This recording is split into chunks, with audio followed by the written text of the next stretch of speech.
Good morning friends, मैं हूं कुंदन कुमार और आप सभी को स्वागत करता हूं इस लेक्चर में। जैसे कि फ्रेंड आप लोग देख सकते हैं बोर्ड पे हम लिखे हैं वेक्टर्स। आज फ्रेंड्स हम लोग फिजिक्स का एक नए चैप्टर, एक नए टॉपिक का शुरुआत करने वाले हैं जिसका नाम है वेक्टर। फ्रेंड आप लोग सोच रहे होंगे कि सर हम लोग तो सफलतापूर्वक बेसिक मैथमेटिक्स और यूनिट एंड डायमेंशन समाप्त कर दिए हैं, तो आज हम लोग वेक्टर पढ़ेंगे। Yes sir. तो फ्रेंड्स आप लोग सोच रहे होंगे कि सर ये वेक्टर तो सर हम लोग नाम सुने हैं लोग, सर ये 11th क्लास के फिजिक्स का एक चैप्टर है सर, और सर इसका हम लोग हिंदी भी जानते हैं लोग, सर इसको हिंदी में हम लोग सदिश बोलते हैं। सदिश। ओह, तो सर आप मतलब कि आज वेक्टर शुरू करने वाले हैं, तो सर थोड़ा सा ये बता दीजिए कि सर ये वेक्टर जो होता है ये मतलब क्या होता है, मतलब कि इसमें भी कुछ मैथमेटिकल टूल होता है, कुछ इसमें भी न्यूमेरिकल वगैरह होता है क्या? तो मैं बोलूँगा कि जी हाँ बिल्कुल होता है, क्योंकि फिजिक्स में जितने भी चैप्टर हैं, जितने भी टॉपिक हैं, वो सारे टॉपिक, वो सारे चैप्टर में हम लोगों को न्यूमेरिकल को सॉल्व करना होता है फ्रेंड्स। लेकिन हम लोग थोड़ा सा इससे पहले कि इस चैप्टर में आगे बढ़ें, मैं ये जानना चाहूँगा, ये आप लोगों को जानना चाहिए कि वेक्टर जो होता है क्या होता है, आखिर इसका काम क्या है, आखिर इसका मतलब क्या है, आखिर इसको हम लोग रिप्रेजेंट किस प्रकार से करते हैं, ये कितने टाइप्स का होता है, आखिर इसको पढ़ने की ज़रूरत क्या है, आखिर इसको हम लोग नहीं पढ़ेंगे तो क्या हो जाएगा। तो फ्रेंड्स मैं आप लोगों को थोड़ा सा रियल लाइफ से एग्जांपल लेकर समझा दूं कि अगर आप लोगों को सोचिए कि आप लोगों को डायरेक्शन ना बताया जाए तो आप लोगों को क्या होगा। आप लोग बोलिए कि सर कुछ नहीं सर, हम लोग कैंपस में देख लेंगे लोग डायरेक्शन, मोबाइल निकालेंगे लोग, ऐप चालू करेंगे लोग और I can see direction.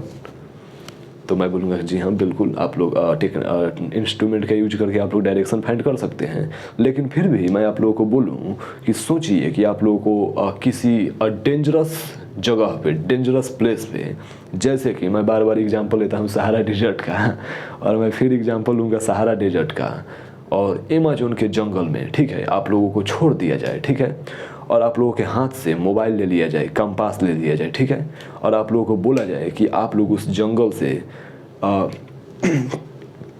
50 kilometre पैदल चल के आना है आप लोगों को, ठीक है। जैसे कि ये हमारा ये अमेज़न का ये पूरा जंगल हो गया, ठीक है, ये हमारा अमेज़न का पूरा जंगल हो गया। यस सर, यस सर, आप तो अमेज़न का जंगल बना देंगे।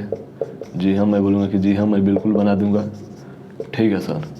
तो ये जो है अमेज़न का जंगल, फ्रेंड्स मैं आप लोगों को बता दूं कि अमेज़न का जंगल कितना बड़ा है, जिसे हम लोग रेन फॉरेस्ट भी बोलते हैं लोग, आप लोगों को बताने की ज़रूरत नहीं है, ठीक है फ्रेंड्स। आप लोगों को इस जहाज़ में जहाज़ से, एरोप्लेन से आप लोगों को इस अमेज़न के जंगल में, फॉरेस्ट में आप लोगों को ड्रॉप कर दिया जाए, ठीक है, और महज आप लोगों को उस प्लेस पे ड्रॉप किया जाए जहाँ से कि जैसे कि ये इसका नज़दीकी जो सिटी है, ये मान लीजिए कि ये सिटी है, कोई भी सिटी मान लेते हैं, सिटी एक्स है, ठीक है, और इस सिटी से महज 50 किलोमीटर के डिस्टेंस पे आप लोगों को ड्रॉप कर दिया जाए, ठीक है, ईस्ट डायरेक्शन में। यहाँ से ये ईस्ट डायरेक्शन है, ठीक है,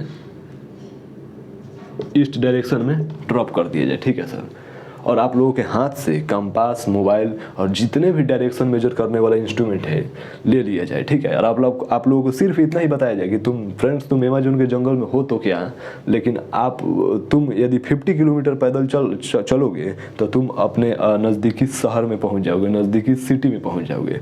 लेकिन उस सिचुएशन में एक कंडीशन है कि आप लोगों को डायरेक्शन नहीं बताया जाएगा कि आप लोगों को ईस्ट डायरेक्शन में आना है या वेस्ट डायरेक्शन में आना है। तो सोचिए क्या होगा, गेस व्हाट, क्या होगा। आप लोगों को मालूम ही नहीं है कि हमें किस डायरेक्शन में 50 किलोमीटर जाना है। तो सोचिए फ्रेंड कि यदि आप लोग गलती से इस डायरेक्शन में ना आकर, ये इस डायरेक्शन में ना आकर कहीं इधर इस डायरेक्शन में चले गए या फिर इस डायरेक्शन में चले गए, तो सोचिए क्या होगा।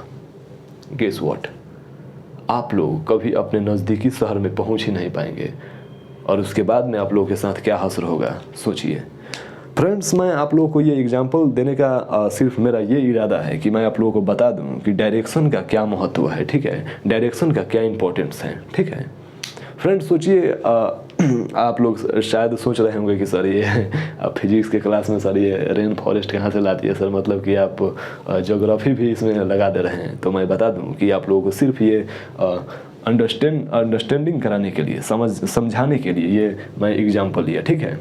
तो अब तो आप लोगों को कुछ डायरेक्शन का महत्व पता चल रहा होगा। आप लोग बोलिए कि जी हाँ सर, अब तो कुछ आ रहा है समझ में। उसी प्रकार से फिजिक्स में यदि जितने भी फिजिकल क्वांटिटी है, जितने भी फिजिक्स में टॉपिक हैं, उस फिजिक्स को एनालिसिस करने के लिए, जैसे कि हम लोग जानते हैं कि फिजिक्स को समझने के लिए, किसी भी फिजिकल क्वांटिटी को एनालिसिस करने के लिए बेहतरीन तरीका से यूनिट एंड मेजरमेंट की ज़रूरत है, बेसिक मैथमेटिक्स की ज़रूरत है, उसी प्रकार से वेक्टर की ज़रूरत है। यदि हम लोग वेक्टर को नहीं पढ़ेंगे तो हम लोग फिजिक्स में फिजिक्स को, फिजिकल क्वांटिटी जितने भी है उसको हम लोग बेहतरीन तरीक़े से समझ ही नहीं पाएंगे। और आप लोग इसके इम्पोर्टेंस क्या है जैसे कि आप लोग देख लिए हैं यहाँ पे। तो चलिए फ्रेंड्स, मैं बिना टाइम पास मैं नहीं करूँगा ज़्यादा, मैं आप लोगों को डेली लाइफ में क्या इंपॉर्टेंस है इसमें इसका समझा दिया। अब मैं थोड़ा सा बात करता हूँ कि सर इसका आखिर मतलब क्या होता है सर, थोड़ा सा डिफिनीसन कुछ बता दीजिए। तो मैं बोलूँगा कि जी हाँ बिल्कुल, वाई नॉट। देखिए फ्रेंड्स, फिजिकल क्वांटिटी को ना यहाँ पे 2 टाइप्स में डिफाइन किया जाता है। फ्रेंड्स, फिजिकल क्वांटिटी क्या होता है आप लोगों को ये बताने की ज़रूरत नहीं है। यूनिवर्स में जितने भी ऑब्जेक्ट हैं जिसे हम लोग मेजर कर सकते हैं, मैग्नीट्यूड फाइंड कर सकते हैं, वो सारे ऑब्जेक्ट फिजिकल क्वांटिटी बोलते हैं। Yes friend, physical quantity. और उसी फिजिकल क्वांटिटी को यहाँ पे 2 टाइप्स में डिफाइन किया गया है। यस फ्रेंड,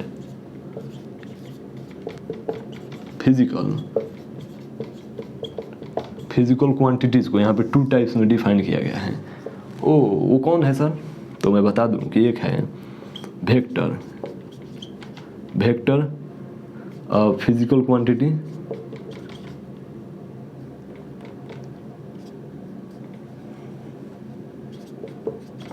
क्वांटिटी, और दूसरा है स्केलर फिजिकल क्वांटिटी।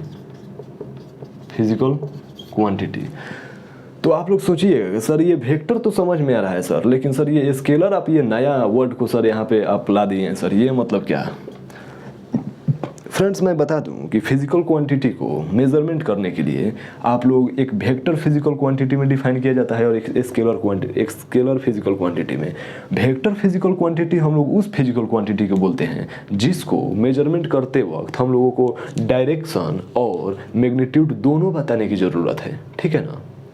और ये स्केलर फिजिकल क्वांटिटी है, वो फिजिकल क्वांटिटी है जिसको मेजरमेंट करते समय बताने के लिए सिर्फ हम लोगों को मैग्नीट्यूड ही काफ़ी है, मतलब कि डायरेक्शन बताना ज़रूरत नहीं है इसमें। आप लोग बोलिए कि सर फॉर एग्जांपल, ज़रा एग्जांपल से समझाइए। तो मैं बता दूं आप लोगों को कि यदि आप लोगों को बोला जाए कि भाई साहब आपका वेट कितना है, 1 सेकेंड, भाई साहब आपका वेट कितना है, तो आप लोग बोलिए कि सर 70 kg ईस्ट डायरेक्शन में। तो सामने वाला भाई बोलेगा कि भाई ये क्या मतलब, ये कहना क्या चाहता है यार, 70 kg ईस्ट डायरेक्शन में। तो आप लोग बोलिए कि सर इसमें तो डायरेक्शन बताने की ज़रूरत ही नहीं है, आखिर वेट ही तो पूछा गया है। आप लोगों को यदि पूछा जाए कि भाई साहब आपके घड़ी में टाइम कितना हो रहा है, तो आप लोग बताइएगा कि सर टाइम हो रहा है 9:35 वेस्ट डायरेक्शन में। तो फिर भी सामने वाला आपको बोलेगा कि भाई साहब ये डायरेक्शन बताने की तो इसमें ज़रूरत ही नहीं है। और वहाँ पर पूछा जाएगा कि भाई साहब आप किस वेलोसिटी के साथ हमारे पास आ रहे हैं, तो आप लोग बोलिएगा कि भाई साहब हम 120 km/h के वेलोसिटी से आप ईस्ट डायरेक्शन में आ रहे हैं, मतलब कि आपके दिशा में आ रहे हैं। तो यहाँ पे डायरेक्शन बताने का कुछ सेंस निकल रहा है, ठीक है। और टाइम और वेलोसिटी, टाइम और मास बताते वक्त कोई डायरेक्शन का मतलब नहीं निकल रहा है। एक और मैं एग्जांपल लेता हूँ कि आप लोगों के जो घर में जो कि मिल्क वाला जो जार होता है, जो बर्तन होता है, उसमें आप लोग मिल्क लेने के लिए गए। जैसे कि मैं ये एग्जांपल हमेशा लेता हूँ, यूनिट एंड मेजरमेंट में भी ये एग्जांपल लिए थे। और उस मिल्क के बर्तन में आप लोग बोलिए कि भाई साहब हमें 2 लीटर दूध चाहिए। तो वो 2 लीटर दूध नाप देंगे और बोलेंगे कि भाई साहब ये लीजिए 2 लीटर में दूध नाप दिया, राइट डायरेक्शन में, ईस्ट डायरेक्शन में नाप दिया। तो आप लोग बोलिए कि सर ये 2 लीटर दूध तो नाप दिए, ठीक है, लेकिन सर ये ईस्ट डायरेक्शन समझ में नहीं आ रहा है। तो आप लोग बोलिए कि नहीं सर, इसमें तो डायरेक्शन बताने की ज़रूरत ही नहीं है। तो यहाँ पे जो फिजिकल क्वांटिटी है वो है वॉल्यूम, ठीक है। और वॉल्यूम में डायरेक्शन बताने की ज़रूरत ही नहीं है, मास में डायरेक्शन बताने की ज़रूरत ही नहीं है, टाइम में डायरेक्शन बताने की ज़रूरत ही नहीं है। उसी प्रकार से कुछ ये सारे जो भी फिजिकल क्वांटिटी है जिसमें डायरेक्शन को बताने की कोई ज़रूरत ही नहीं है, उसे ही हम लोग स्केलर फिजिकल क्वांटिटी बोलते हैं। वाह, उसे ही हम लोग स्केलर फिजिकल क्वांटिटी बोलते हैं। आप लोग बोलिए कि सर ये तो सर बहुत बेहतरीन तरीके से समझ में आ गया सर। और वेक्टर फिजिकल क्वांटिटी उस फिजिकल क्वांटिटी को बोलते हैं जिसको बताने के लिए डायरेक्शन को उसमें इंक्लूड करना बिल्कुल ज़रूरी है। तो आप लोग बोलिए कि सर फॉर एग्जांपल जैसे कि मैं बता दिया कि भाई साहब कितने वेलोसिटी के साथ आप हमारे पास में आ रहे हैं, तो आप लोग बोलिए कि 120 किलोमीटर पर आवर की वेलोसिटी के साथ सर आपकी तरफ आ रहे हैं, मतलब कि डायरेक्शन बताना जरूरी है। उसी प्रकार से अमेज़न के जंगल वाला जो एग्जाम्पल दिए थे उसमें आप लोगों को पूछ दिया जाए कि भाई साहब आप किस स्पीड के साथ, किस वेलोसिटी के साथ आप फिर ईस्ट डायरेक्शन में आ रहे हैं, तो आप लोग बताइएगा कि सर हम लोग पैदल वॉक करके आना है, तो हम लोग 10 किलोमीटर पर आवर की रफ्तार से ईस्ट डायरेक्शन में आ रहे हैं। तो यहाँ पर क्या डायरेक्शन बताना जरूरी है। तो जिस फिजिकल क्वांटिटी में बताने के लिए उसे डिस्क्राइब करने के लिए मैग्नीट्यूड और डायरेक्शन दोनों की ज़रूरत है, उसे हम लोग वेक्टर फिजिकल क्वांटिटी कहेंगे। और जिस फिजिकल क्वांटिटी में उसको डिस्क्राइब करने के लिए केवल मैग्नीट्यूड की ज़रूरत है, उसे हम लोग स्केलर फिजिकल क्वांटिटी कहेंगे। जैसे कि वॉल्यूम हो गया, मास हो गया, टाइम हो गया, करंट हो गया, दैट्स ऑल। ओके, स्पीड हो गया, डिस्टेंस हो गया, ये सारे स्केलर फिजिकल क्वांटिटी हैं। तो चलिए फ्रेंड्स इसे राइट डाउन करिए लोग, ठीक है। यस फ्रेंड, तो आप लोग बोर्ड पे देख सकते हैं कि वेक्टर क्वांटिटीज का डिफिनेशन लिखा गया है कि vector quantity required both direction and magnitude for complete description. ठीक है सर, जैसे कि अब हम बताए थे कि वेक्टर क्वांटिटी को डिस्क्राइब करने के लिए दोनों चीज़ों की ज़रूरत है, मैग्नीट्यूड और डायरेक्शन की। जैसे कि फॉर एग्जांपल एक्सेलरेशन हो गया, फोर्स हो गया, वेलोसिटी हो गया, मोमेंटम हो गया, ठीक है। और फ्रेंड्स स्केलर क्वांटिटीज़ में देखिए, scalar quantity required only magnitude for complete description. ठीक है सर, जैसे कि मास हो गया, वॉल्यूम हो गया, टाइम हो गया, प्रेशर हो गया, डेंसिटी हो गया। फ्रेंड्स ये वेक्टर और स्केलर जो होता है ना, ये जैसे जैसे आप लोग फिजिक्स के टॉपिक में चैप्टर में आगे बढ़ते जाइएगा, ये बेहतरीन तरीके से आप लोगों को क्लियर हो जाएगा कि कौन वेक्टर है, कौन स्केलर है, ठीक है। इसको अलग से आप लोगों को रट्टा नहीं मारना है, ठीक है, कि 50 स्केलर फिजिकल क्वांटिटी याद कर लिए, 50 वेक्टर फिजिकल क्वांटिटी याद कर लिए, ठीक है। यदि आप लोगों को रट्टा मारना है तो मारने की कोई ज़रूरत नहीं है, क्योंकि ये अपने आप ही ये सारी चीज़ें क्लियर हो जाएंगी, ठीक है। चलिए इसे राइट डाउन करिए लोग, ठीक है। चलिए फ्रेंड्स, तो फ्रेंड्स आप लोग सोच रहे होंगे कि सर आप ये वेक्टर और स्केलर तो सर बता दिए कि सर ये क्या होता है, लेकिन सर आखिर हम लोगों को पढ़ना तो सर वेक्टर ही है, क्योंकि स्केलर में तो कुछ है ही नहीं, उसमें केवल मैग्नीट्यूड की ज़रूरत पड़ता है। टॉपिक के नाम है वेक्टर, मतलब कि हम लोग पूरे जोर और जोश में इस टॉपिक को पढ़ेंगे जो कि नाम है वेक्टर्स। तो सर आप तो सर डेफिनेशन बता दिए सर, लेकिन सर ये बताइए कि सर इसको वेक्टर को आखिर ये दिखने में कैसा लगता है सर वेक्टर, मतलब कि इसको रिप्रेजेंट किस प्रकार से किया जाता है, ठीक है। तो चलिए फ्रेंड्स देखते हैं।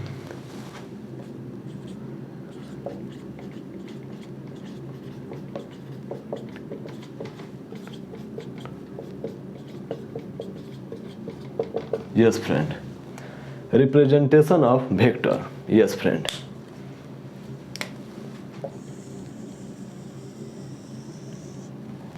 Representation of vector.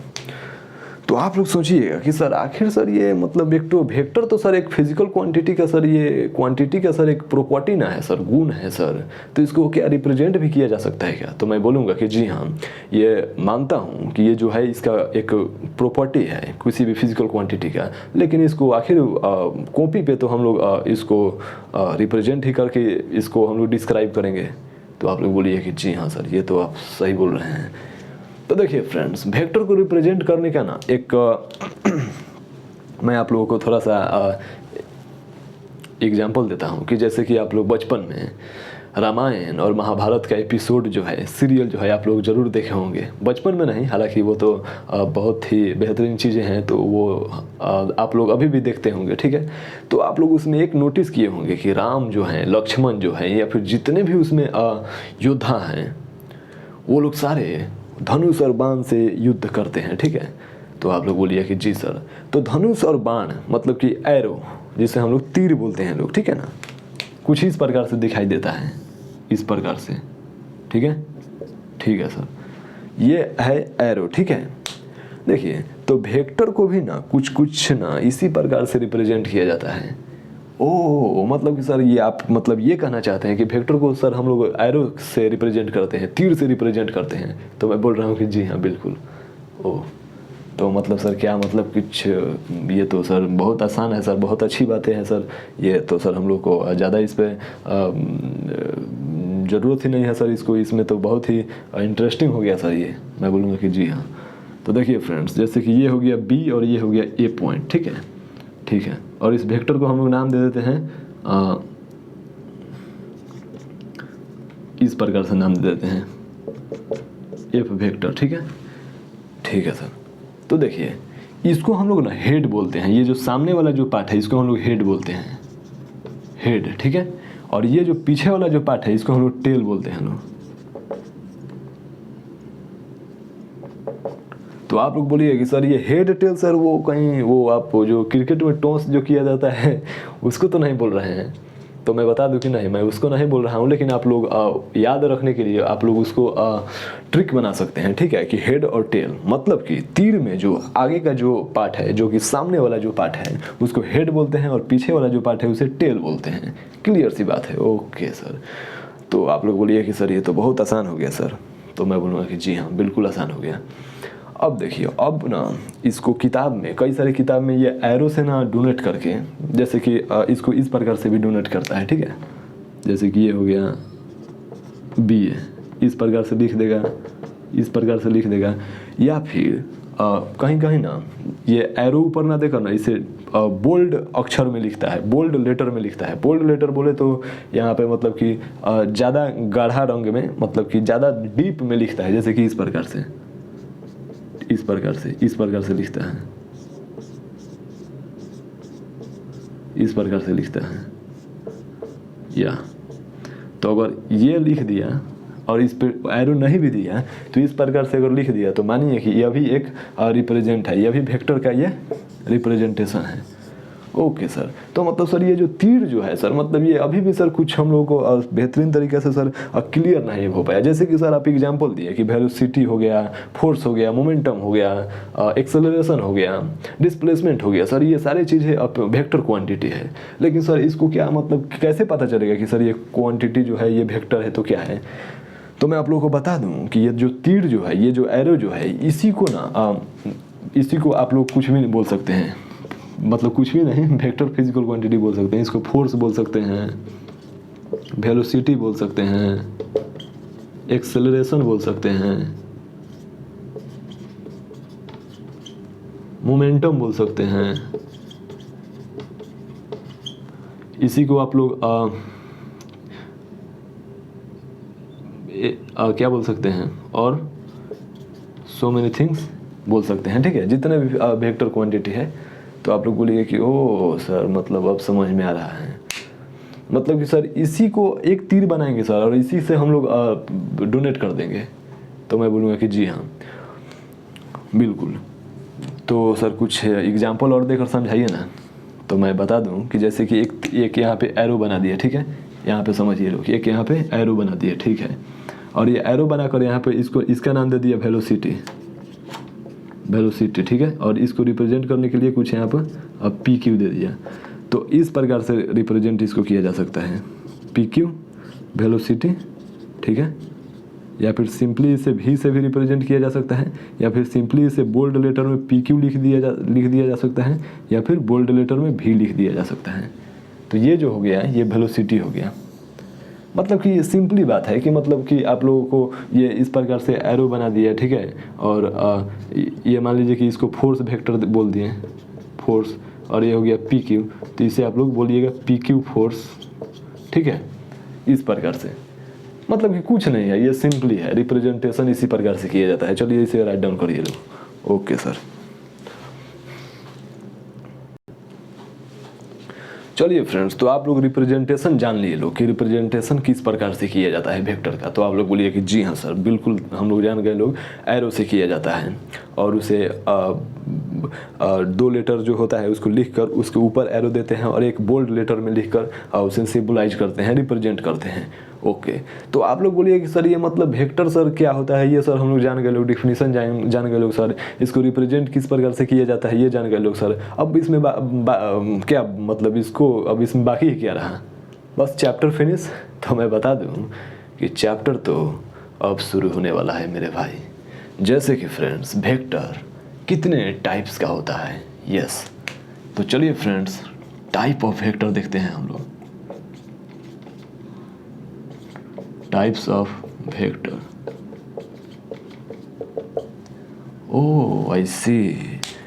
तो सर मतलब कि ये वेक्टर का टाइप भी होता है? यस फ्रेंड, वेक्टर का टाइप भी होता है। जैसे कि फर्स्ट टाइप जो है वो है equal vector. Equal vector, okay sir. Second जो है वो है पैरेलल वेक्टर।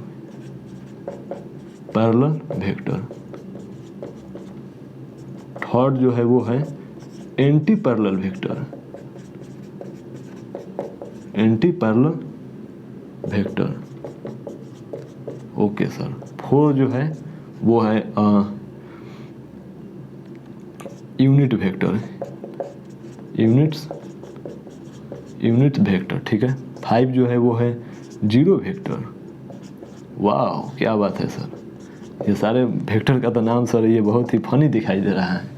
तो मैं बता दूं कि ये फनी नहीं है, ये वेक्टर का नाम है, ठीक है। ओके सर, एक होता है कोप्लेनर वेक्टर।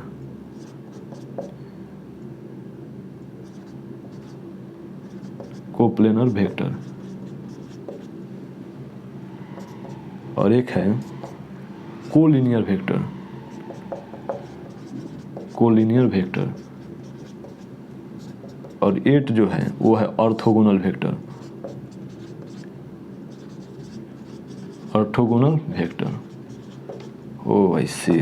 9th जो है वो है axial vector. Axial vector.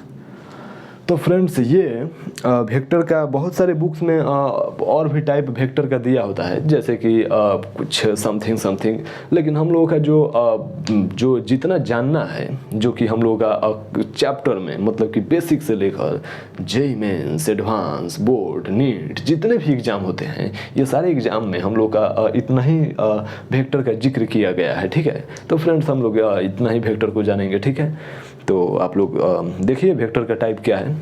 Vector का टाइप जो है वो फर्स्ट वेक्टर जो है वो है इक्वल वेक्टर्स, ठीक है। सेकंड है पैरेलल वेक्टर, ओके।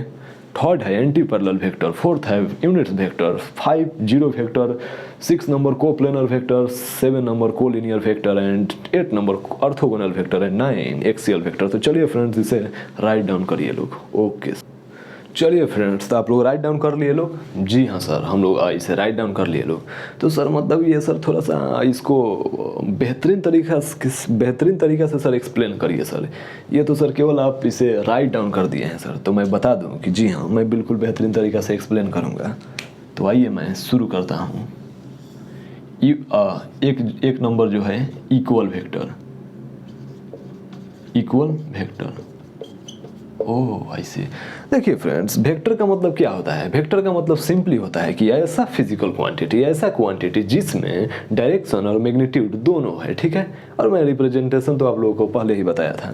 तो देखिए फ्रेंड्स, जैसे कि ये एक हमारा वेक्टर हो गया, ओके। ओके सर, मान लीजिए कि ये वेक्टर जो है हमारा ए बी है, ओके सर। तो हम लोग इसे सिंपली इस प्रकार से रिप्रेजेंट करेंगे, ए बी, ठीक है सर। और इसका नाम जो है ये फोर्स है, ठीक है। ये फोर्स का वेक्टर है, तो हम लोग इससे इस तरीके से भी रिप्रेजेंट कर देंगे, ठीक है सर। तो यहाँ पे इक्वल वेक्टर मतलब क्या? मतलब कि 2 वेक्टर ले लेते हैं, ठीक है। एक ये वेक्टर हो गया और एक और ये वेक्टर हो गया, ठीक है। ये वेक्टर हो गया, ओके सर। और इसका जो है ये भी फोर्स का ही वेक्टर है, ठीक है सर। और ये जो है ये भी ए बी से डोनेट किया गया है, ठीक है सर।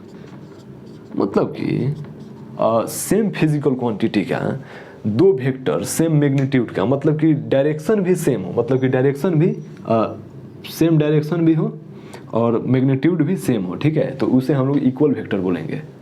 मतलब कि ये देख सकते हैं, ये एरो के निशान, ये एरो के रिप्रेजेंटेशन से आप लोग यहाँ पर नोटिस कर सकते हैं कि यहाँ पे दोनों एरो का जो लेंथ जो है वो इक्वल है। मतलब कि लेंथ जो यहाँ पर ये मतलब रिप्रेजेंट करता है कि ये जो मैग्नीट्यूड जो है वो इक्वल है, ठीक है, ठीक है सर। और इसका डायरेक्शन जो है, ये इस साइड में जो डायरेक्शन दिखा रहा है राइट साइड में, ये जो राइट साइड में डायरेक्शन दिखा रहा है, ये दिखा रहा है कि डायरेक्शन सेम है और मैग्नीट्यूड भी सेम है, मतलब कि ये वेक्टर इक्वल वेक्टर है। तो आप लोग से कोई भी पूछेगा कि भाई साहब ये इक्वल वेक्टर क्या होता है, तो आप लोग बोलिएगा कि दो वेक्टर को लेंगे हम लोग, ठीक है, और दोनों वेक्टर को यदि मैग्नीट्यूड और डायरेक्शन सेम हो तो हम लोग बोलेंगे कि ये वेक्टर इक्वल वेक्टर है। Okay sir, okay sir, I am not fine getting my point.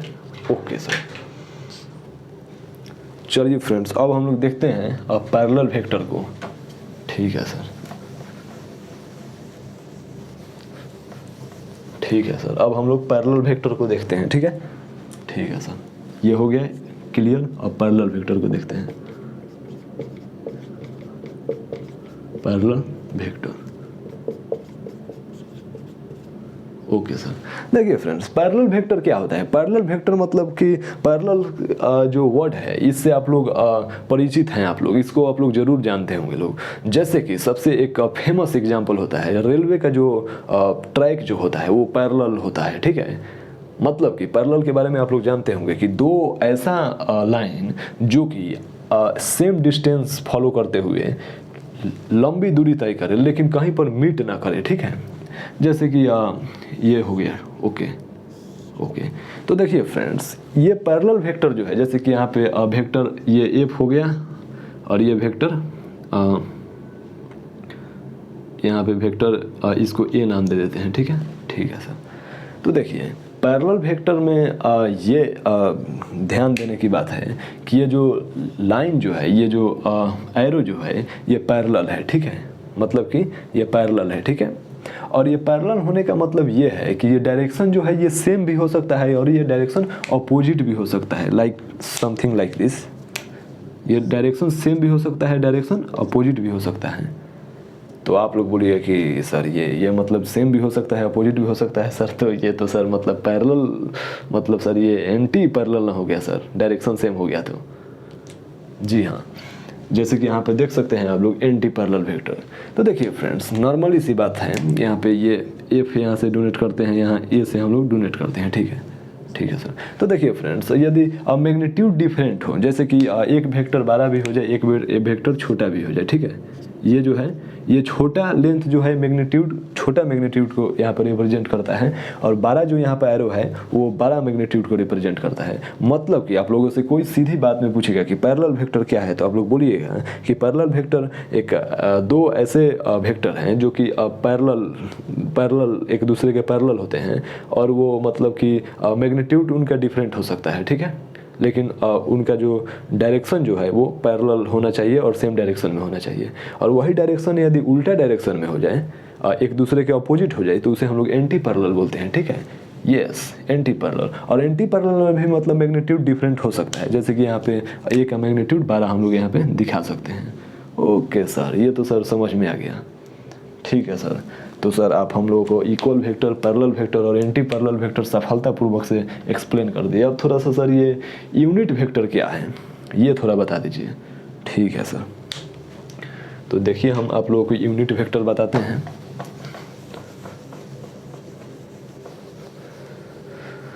देखिए फ्रेंड्स, पैरेलल और एंटी पैरेलल में यही डिफरेंस है कि पैरेलल जो होता है वो सेम डायरेक्शन में होता है और एंटी पैरेलल जो होता है वो वेक्टर जो होता है वो अपोजिट डायरेक्शन में होता है और उसका मैग्नीट्यूड डिफरेंट हो सकता है, ठीक है। अब देखिए आप 4 नंबर में है यूनिट वेक्टर, यूनिट्स वेक्टर।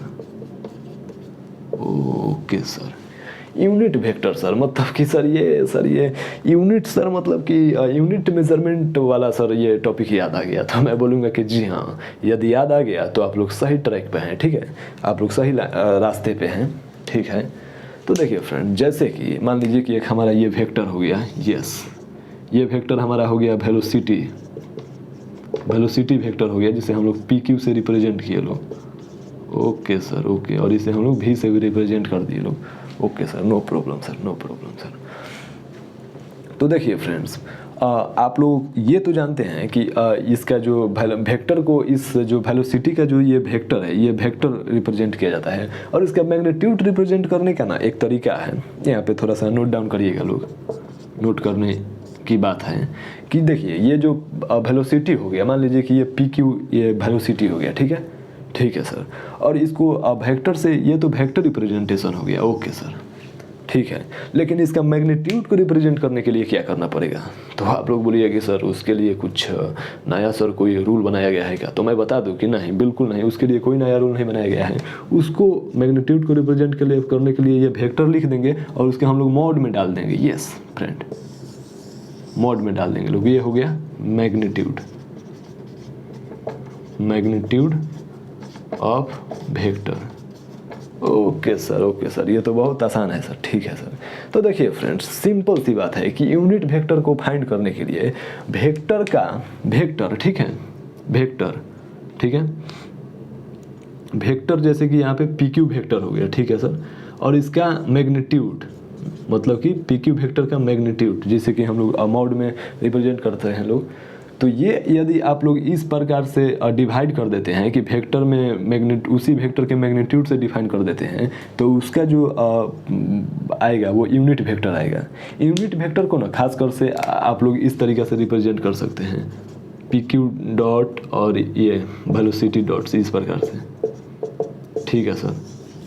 मतलब कि क्लियर सी बात है कि कोई भी आप लोगों से पूछेगा कि सर ये यूनिट वेक्टर क्या होता है, तो आप लोग बोलिएगा कि वेक्टर को उसी वेक्टर के मैग्नीट्यूड से डिवाइड कर दिया जाए तो जो उसका रिजल्ट आता है उसे यूनिट वेक्टर बोलते हैं। मतलब कि सर आप ये कहना चाहते हैं कि यूनिट वेक्टर जो है सर, इसे डायरेक्शन भी हम लोग मेजर कर सकते हैं, मतलब कि ये डायरेक्शन बताता है। तो मैं बोलूँगा कि जी हाँ, बिल्कुल आप लोग सही समझ रहे हैं, ठीक है सर। यूनिट वेक्टर तो समझ में आ गया, मतलब कि कुछ नहीं करना है, वेक्टर को उसी वेक्टर के मैग्नीट्यूड से डिफाइन कर देना है। जैसे कि हम यहाँ पे एक एग्जांपल ही ले लेते हैं यार, आप लोगों को समझाने के लिए, ठीक है सर, एग्जांपल ही ले लीजिए आप। ओके ओके, जैसे कि मान लीजिए कि एक हमारा ये फोर्स है, फोर्स का ये वेक्टर है, ठीक है सर, जिसे हम लोग एफ से डोनेट करते हैं, और इसका मैग्नीट्यूड जो है ये 5 न्यूटन दिया है, ठीक है ना, ये फोर्स हो गया और इसका मैग्नीट्यूड जो है वो 5 न्यूटन दिया है। तो हम लोग को यदि फोर्स का यूनिट वेक्टर फाइंड करना होगा तो यूनिट वेक्टर से हम लोग इस तरीके से रिप्रेजेंट करेंगे। तो हम क्या बोले थे कि वेक्टर मतलब कि ये फोर्स, ठीक है, और इसके मैग्नीट्यूड मतलब कि इससे डिवाइड कर देंगे तो यूनिट वेक्टर आ जाएगा। यानी फोर्स का यूनिट वेक्टर क्या आएगा यहाँ पे, फोर्स का unit vector F dash divided by 5 Newton, मतलब कि ये आ गया यूनिट ऑफ फोर्स,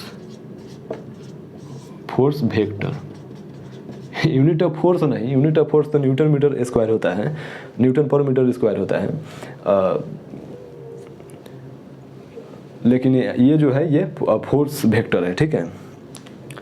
फोर्स का जो यूनिट होता है वो न्यूटन होता है, ठीक है, सॉरी न्यूटन में मीटर पर स्क्वायर बोल दिया, सॉरी, फोर्स का जो यूनिट होता है न्यूटन होता है, ठीक है। लेकिन ये जो यूनिट होगा ये फोर्स का यूनिट नहीं होगा, ये फोर्स वेक्टर का यूनिट होगा फ्रेंड्स। ओ ऐसी सर, समझ में आ गया। तो देखिए फ्रेंड्स, यूनिट वेक्टर तो आप लोगों को क्लियर हो गया। अब देखिए, अब आप लोग जीरो वेक्टर को आप लोग सोच रहे होंगे कि भाई साहब ये जीरो वेक्टर क्या होता है। तो मैं आप लोगों को बता दूं कि ये जो जीरो वेक्टर जो होता है, ये एक्चुअल में मैं इसको यहाँ पर लिख कर ही बहुत बड़ा गलती किया हूँ। तो आप लोग बोलिए कि सर गलती सर, मतलब कुछ समझ में नहीं आ रहा है सर, मतलब कि जीरो वेक्टर सर, ये मतलब नाम से ही सर ये जीरो लग रहा है, मतलब किसी काम का नहीं, किसी नाम का नहीं, और किसी मतलब कि बेकार का है ये। जी हाँ, तो आप लोग यदि बेकार को इसको समझ रहे हैं तो बिल्कुल समझ लीजिए लोग, लेकिन मैं फिर भी इस पर चर्चा तो करूँगा ही। जीरो वेक्टर, ओके सर, मतलब कि एक ऐसा वेक्टर जिसमें ना ही डायरेक्शन हो और ना ही मैग्नीट्यूड हो, उस वेक्टर को जीरो वेक्टर बोलते हैं। मतलब कि आप लोगों से कोई आप लोगों का कोई फ्रेंड है और वो बोल दिया कि भाई साहब वहाँ पे 5 जीरो वेक्टर है, थोड़ा उसका डायरेक्शन मेजर करके बता दो। तो आप लोग बोलिएगा कि अरे नहीं भाई साहब, ये आप ही मेजर करके जान लीजिए, क्योंकि हम लोग इसे जीरो वेक्टर को मेजरमेंट करने के लिए हम लोगों का कोई रूल नहीं बताया गया है। जीरो वेक्टर का मैग्नीट्यूड भी जीरो होता है, डायरेक्शन भी जीरो होता है सर। तो हम लोग क्या मतलब आप इसमें बताना ही क्या है सर? कुछ नहीं बताना है। मतलब कि जीरो वेक्टर को रिप्रेजेंट करने का ये तरीका है dot dot dot dot dot, means not direction not magnitude. Okay sir, ठीक है सर। तो चलिए सर, यहाँ पे जो चार जो वेक्टर दिखाई दे रहा है, कोप्लेनर, कोलिनियर, ऑर्थोगोनल और एक्सियल वेक्टर। फ्रेंड्स ये जो चार वेक्टर जो है ना, ये मैं बता दूँ आप लोगों को कि ये चार वेक्टर जो है ना, ये पूरे फिजिक्स में ना रूल करता है। मतलब कि यूँ समझ लीजिए कि पूरे फिजिक्स के टॉपिक में ये जो चार वेक्टर जो है ये रूल करता है, खास करके ये दो वेक्टर, एक्सियल वेक्टर और ऑर्थोगोनल वेक्टर।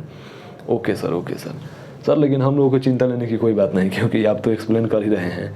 तो मैं बता दूं कि मैं तो एक्सप्लेन कर रहा हूं, लेकिन आप लोगों को समझना पड़ेगा ध्यान से, ठीक है?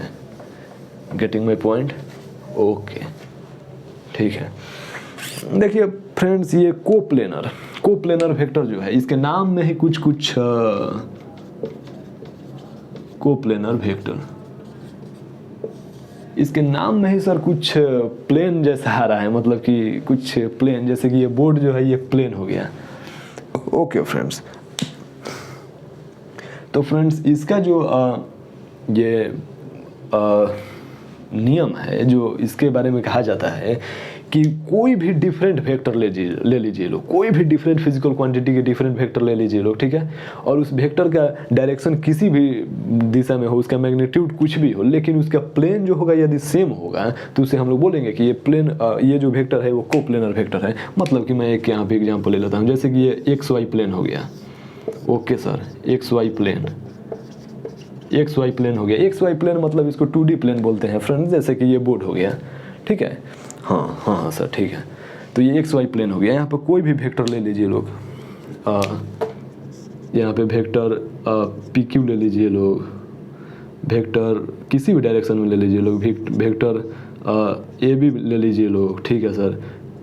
यहाँ पे जीरो वेक्टर ले लीजिए लोग, यहाँ पे मैग्नीट्यूड में बड़ा वेक्टर ले लीजिए लोग, वेक्टर एफ ले लीजिए लोग, एक्सेलरेशन वेक्टर ले लीजिए लोग, कोई सा भी वेक्टर ले लीजिए लोग, किसी भी डायरेक्शन में लीजिए लोग, कोई मतलब यहाँ पर रिस्ट्रिक्शन नहीं है। लेकिन एक कंडीशन है कि सारे वेक्टर को एक ही प्लेन में होना चाहिए, तो उसे हम लोग कोप्लेनर वेक्टर बोलेंगे। वाह, इट्स सो अमेजिंग सर। मतलब कि क्या बात है, मतलब कि वेक्टर कुछ भी हो, डायरेक्शन कुछ भी हो, मैग्नीट्यूड कुछ भी हो, लेकिन एक ही प्लेन में एग्जिस्ट करता हो, तो उसे हम लोग कोप्लेनर वेक्टर बोलेंगे। वाह, okay okay okay, I can understand sir. तो मैं बता दूं कि यहाँ पर अंडरस्टैंड करने की कोशिश नहीं करना है, अंडरस्टैंड करना है। Okay okay okay sir. तो देखिए फ्रेंड्स, ये कोप्लेनर हो गया। अब हम लोग बढ़ते हैं कोलिनियर की तरफ।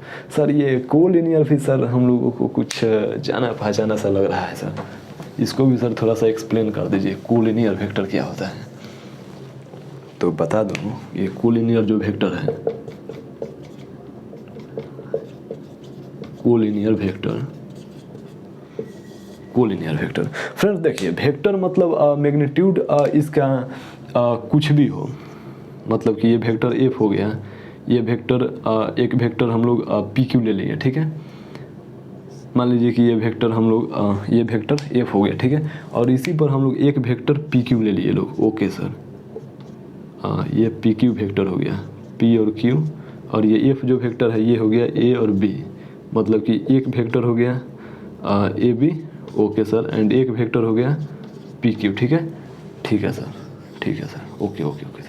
लेकिन इस कोलिनियर वेक्टर में एक कंडीशन है कि भाई साहब वेक्टर का डायरेक्शन किसी भी डायरेक्शन में हो, मैग्नीट्यूड कुछ भी हो, लेकिन एक वेक्टर के ऊपर, एक लाइन के ऊपर यदि दूसरा वेक्टर भी रैकरिंग करता है, जैसे कि यहाँ पे दिखाया गया है, तो उसी कंडीशन को हम लोग कोलिनियर वेक्टर कहते हैं। मतलब कि डायरेक्शन कुछ भी हो, मैग्नीट्यूड कुछ भी हो, लेकिन एक ही वेक्टर के ऊपर एक ही वेक्टर होगा, तो उसे हम लोग कोलिनियर वेक्टर कहेंगे। बात क्लियर सी है?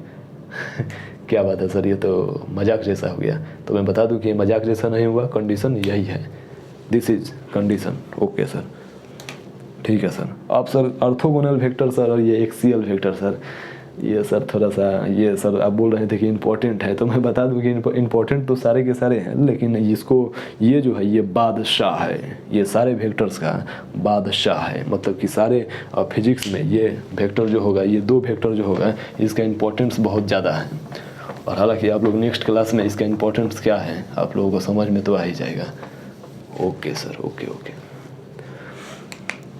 देखिए फ्रेंड्स, ये 8 नंबर में जो है ये है गुणन vector. Okay sir, okay okay okay okay. Orthogonal vector जो होता है ना फ्रेंड्स, जो ऑर्थोगोनल वेक्टर जो होता है इसमें खास करके ना हम लोग 3D फिगर के बारे में बात करते हैं। सर 3D फिगर सर, ये सर हम लोग तो सर नाम सुने हैं लेकिन सर पढ़े नहीं हैं लोग, तो मैं बता दूं कि नाम सुने हैं यदि आप लोग वही काफ़ी है, ठीक है। 3D फिगर मतलब जो फ्रेंड्स होता है ना, जैसे कि ये हम लोग का ये रूम हो गया, ये 3D हो गया, ठीक है। 2D फिगर मतलब उसमें ना 2 ही डायमेंशन एग्जिस्ट करता है, लेंथ, ब्रेथ, लेंथ, हाइट, ठीक है। लेकिन उसमें 3 जो होता है, जैसे कि आप लोग 3D फिगर को फॉर एग्जांपल मैं एक ये जो है क्यूब जो है, ओके सर, ये जो है 3D वेक्टर का परफेक्ट एग्जांपल है। Okay sir, okay sir, oh I सी। देखिए फ्रेंड्स, 3D वेक्टर को ना 2D वेक्टर को 2D वेक्टर ये हो गया, वेक्टर नहीं फ्रेंड्स, 2D फिगर बोलेंगे इसे हम लोग, ठीक है सर। ये हो गया 3D फिगर, ठीक है सर। ये हो गया 2D फिगर, ठीक है सर, ठीक है सर। देखिए फ्रेंड्स, 2D फिगर को रिप्रेजेंट हम लोग करते हैं खास करके इस प्रकार से, एक्स वाई प्लेन और एक्स प्लेन। और 3D फिगर है, इसको हम लोग रिप्रेजेंट करते हैं वाई, एक्स और इधर एक और Z plane, Z axis, Z axis, X axis और यहाँ पे वाई एक्सिस। वाह, सो अमेजिंग सर। सर ये तो कुछ नया नया सर बता दिए आप। तो कुछ नहीं है, मतलब कि रिप्रेजेंटेशन ये आप लोगों को ध्यान रखना है। ओके ओके ओके, तो ठीक है, इसे राइट डाउन करिए लोग तब तक। ओके सर, सर ये हो गया सर, राइट डाउन हो गया सर, ठीक है ठीक है। तो देखिए अब क्या होता है, ऑर्थोगोनल वेक्टर की तरफ अब हम लोग चलते हैं। Okay sir, okay okay okay okay. देखिए फ्रेंड्स, ऑर्थोगोनल वेक्टर को हम लोग जैसे कि ये वाई एक्सिस हो गया, ये हो गया एक्स एक्सिस, ठीक है, और ये हो गया जेड एक्सिस, ठीक है, ठीक है सर। मतलब कि एक्स एक्सिस को ना हम लोग इसे आई कैप से रिप्रेजेंट करेंगे, आई कैप से, ओके। और ये वाई एक्सिस को जे कैप से रिप्रेजेंट करेंगे और इसको हम लोग के कैप से रिप्रेजेंट करेंगे, आई जे के।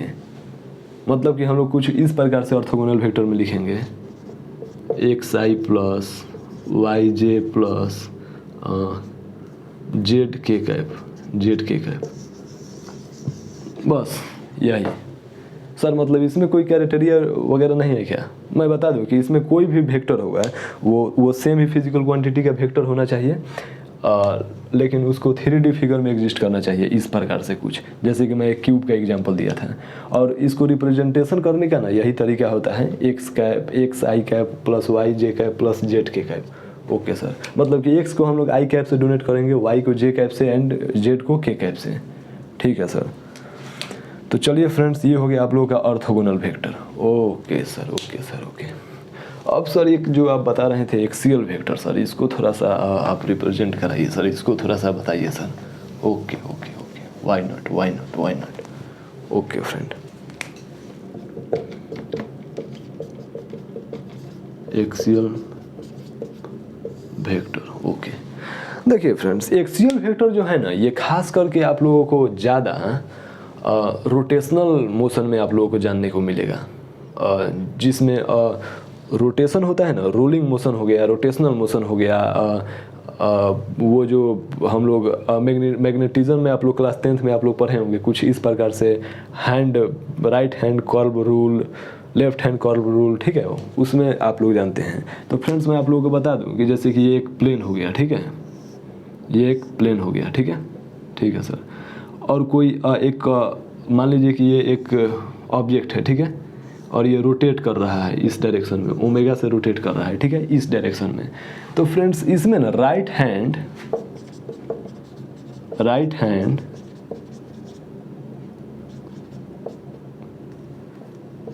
कर्ल रूल को फॉलो किया जाता है। Okay sir, right hand curl rule को, मतलब कि ये हमारा राइट हैंड हो गया, ठीक है फ्रेंड्स। और एक जो ऑब्जेक्ट है वो इस दिशा में इस साइड में एंटी क्लॉकवाइज मूव कर रहा है, ठीक है सर। तो एंटी क्लॉकवाइज यदि कोई ऑब्जेक्ट मूव कर रहा है, जैसे कि मैं आप लोगों को एग्जांपल देकर समझा ही देता हूँ यार। जैसे कि ये मार्कर है, ठीक है, ये मार्कर है और ये एंटी क्लॉकवाइज में इस प्रकार से मूव कर रहा है, इस प्रकार से, ठीक है सर, ठीक है सर, इस प्रकार से मूव कर रहा है। तो देखिए इसमें क्या कहा जाता है ना, इसका एक नियम है कि आप लोग जिस डायरेक्शन में कोई ऑब्जेक्ट मूव कर रहा है, जैसे कि इस तरीक़े से मूव कर रहा है, तो इसी डायरेक्शन में ना आप लोग राइट हैंड लेकर ना इस तरीक़े से फिंगर को कर्ल कीजिएगा। और ये जो थंब का जो डायरेक्शन है, ये डायरेक्शन जो होगा ना, ये एक्सियल वेक्टर को डोनेट करता है। ओह आई सी, मतलब कि सर आप ये कहना चाहते हैं कि यदि ये इस प्रकार से रोटेट कर रहा है तो हम लोग इसको कर्ल हैंड, इसको हाथ इस प्रकार से लेंगे राइट हैंड, और इसी डायरेक्शन में ओमेगा के डायरेक्शन में हम लोग कर्ल करेंगे फिंगर को, और ये हैंड जो है ये जिस डायरेक्शन में आएगा, थंब जो है, उसी को हम लोग एक्सियल वेक्टर बोलेंगे। ओके सर, जैसे कि मान लीजिए कि ये इस डायरेक्शन में मूव कर रहा है, तो हम लोग इधर से करेंगे लोग, तो एक्सियल वेक्टर जो होगा ये ऊपर की तरफ आएगा, ऊपर की तरफ। ओके सर, ऊपर की तरफ, तो हम लोग इसे अपवर्ड डायरेक्शन बोलेंगे, अपवर्ड डायरेक्शन एक्सियल वेक्टर, मतलब कि अपवर्ड डायरेक्शन में है, ठीक है। अगर मान लीजिए लोग कि इसी को यदि इस प्रकार से रोटेट करा दिया गया, फॉर एग्जांपल इस प्रकार से रोटेट करा दिया गया, तो हम लोग क्या करेंगे, राइट हैंड को लेंगे और इस तरीके से हम लोग मूव कर देंगे, इस तरीके से। तो ये जो हमारा थंब जो है ये अंदर के तरफ में डोनेट कर रहा है, मतलब कि ये प्लेन के अंदर के तरफ डोनेट कर रहा है, तो इसको हम लोग बोलेंगे इनवर्ड डायरेक्शन। मतलब कि कुछ नहीं है फ्रेंड, जैसे कि मान लीजिए कि ये मार्कर है, ठीक है, ये मार्कर है, ठीक है, ये मार्कर कुछ ना हमारा इस प्रकार से रोटेट कर रहा है, इस प्रकार से। ओके सर, जैसे कि आप लोग देख सकते हैं इस प्रकार से रोटेट कर रहा है। तो हम लोग क्या करेंगे कि राइट हैंड लेंगे, राइट हैंड ये हमारा ये हो गया, और इसी डायरेक्शन में ना फिंगर को कर्ल कर देंगे, और ये जो थंब का जो डायरेक्शन होगा, ये जो होगा ये एक्सियल वेक्टर को डोनेट करेगा, मतलब कि अपवर्ड डायरेक्शन, इनवर्ड डायरेक्शन, ठीक है, इस तरीके से। ओके सर, ठीक है, चलिए लोग इसे राइट डाउन करिए लोग। चलिए फ्रेंड्स, आप लोग तो वेक्टर का टाइप जान गए लो कि कौन कौन सा वेक्टर होता है, किस टाइप का होता है। तो आप लोग बोलिए कि सर अब क्या, सर इसमें क्या करना है। तो मैं बता दूं कि फ्रेंड्स ये वेक्टर का जो जोड़ने का जो और सब्ट्रैक्ट करने का, मल्टीप्लिकेशन करने का फ्रेंड्स जो ये रूल होता है ना, वो आप लोग जो नॉर्मल मैथमेटिक्स का रूल पढ़े हैं उससे बिल्कुल डिफरेंट होता है। मतलब कि आप लोग नॉर्मल मैथमेटिक्स में पढ़ते हैं 2 4 + 2 + 4 + 4 = 6, तो इसमें हो जाएगा 2 + 4 = 1, 2 + 4 = 4, 2 + 4 = 5, मतलब कि सो मेनी थिंग्स, कुछ भी हो सकता है। तो आप लोग बोलिए कि सर मतलब सर इसमें क्या कोई ट्रिकी मैथमेटिक्स होने वाला है क्या। तो मैं बता दूं कि नहीं, बिल्कुल नहीं, बिल्कुल ट्रिकी मैथमेटिक्स नहीं होने वाला है। जैसे कि मैं एक यहाँ पे एग्जांपल लेता हूँ आप लोगों, जैसे कि ये एक वेक्टर हो गया हमारा PQ नाम से। ओके सर, ओके सर, ये PQ नाम से एक वेक्टर हो गया, ठीक है। और एक हमारा ये वेक्टर हो गया, ये वेक्टर हो गया AB नाम से। ओके सर, AB नाम से ये वेक्टर हो गया। और यदि दोनों वेक्टर को जोड़ना होगा, यदि दोनों वेक्टर को ऐड करना होगा, तो आप लोग किस प्रकार से ऐड करिएगा, क्या इस प्रकार से ऐड करिएगा आप लोग, PQ + AB, हाँ, तो इसी प्रकार से ऐड किया जाएगा। तो मान लीजिए कि अगर इसका डायरेक्शन है 5 न्यूटन, ठीक है, और इसका डायरेक्शन है 6 न्यूटन, ठीक है, तो आप लोग इसे ऐड करिएगा तो इसका सॉरी फ्रेंड्स, 1 सेकेंड, मैं थोड़ा सा पानी पी लेता हूँ। ओके सर, आप पानी पी सकते हैं।